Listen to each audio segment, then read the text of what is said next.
Mini Goa എന്നറിയപ്പെടുന്ന കൊളാവി പാലം, Kolavi beach എല്ലാ നിലയിലും സഞ്ചാരികൾക്ക് ഇഷ്ടപ്പെടുന്ന കേന്ദ്രമാണ്.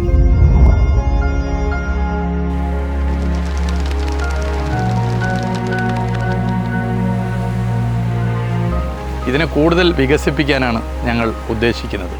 ജനപ്രതിനിധികൾ, വിവിധ മേഖലകളിലുള്ളവർ, സഹകരണ മേഖല, സ്വകാര്യ മേഖല, പൊതുമേഖല എല്ലാവരെയും വിളിച്ചു ചേർത്ത്, ജനങ്ങളെ ആകെ വിളിച്ചു ചേർത്ത് ഇതെങ്ങനെ വികസിപ്പിക്കാമെന്നുള്ളത് ഞങ്ങൾ ആലോചിക്കും. ജില്ലാ കലക്ടർ തന്നെ അതിന് മുൻകൈയെടുക്കും. ഇവിടെ പ്രത്യേകതരം ഒലീവ് റെഡ്ലി എന്ന് പറയുന്ന ആമ ഇടയ്ക്കിടെ വന്ന് മുട്ടയിടുന്നു. അത് ഇവിടുത്തെ ജനങ്ങൾ സംരക്ഷിച്ച് മുട്ട വിരിഞ്ഞ് കടലിലേക്ക് നൽകുന്നു.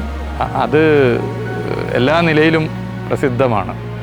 ഈ ബീച്ചിനെ വികസിപ്പിക്കാൻ ഇപ്പോൾ കോഴിക്കോട് ജില്ലയിലെ ടൂറിസ്റ്റ് കേന്ദ്രങ്ങൾ ഡെവലപ്പ് ചെയ്യാൻ ജില്ലാ കലക്ടറുടെ നേതൃത്വത്തിൽ ഡിസ്കവർ കോഴിക്കോട് എന്ന പദ്ധതി വരുന്നു. അതിൻ്റെ ഭാഗമായി ഞങ്ങൾ ചില അൺഎക്സ്പ്ലോർഡ് ഡെസ്റ്റിനേഷനുകളെ പരിചയപ്പെടുത്താൻ വേണ്ടി ഉദ്ദേശിക്കുകയാണ്. അപ്പോൾ ആ നിലയിലാണ് മിനി ഗോവ എന്നറിയപ്പെടുന്ന ഇവിടെ ഞങ്ങൾ എത്തിയത്. മനോഹരമായ സ്ഥലമാണ്. കോഴിക്കോട്ട് നിന്ന് ഇവിടേക്ക് അധികം ദൂരമില്ല. 10-42 കിലോമീറ്ററാണ് കോഴിക്കോട് റെയിൽവേ സ്റ്റേഷനിൽ നിന്നും ഇങ്ങോട്ട് എത്താൻ.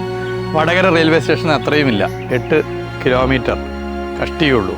2024 അവസാനത്തോടു കൂടി NH66 വികസിക്കും. പിന്നെ കോഴിക്കോട് നിന്ന് ഇങ്ങോട്ട് എത്താൻ അരമണിക്കൂർ പോലും വേണ്ട. മനോഹരമായ സ്ഥലമാണ്. ഒരു ദിവസം മുഴുവൻ ചെലവഴിക്കാൻ പറ്റുന്ന കേന്ദ്രമാണ്.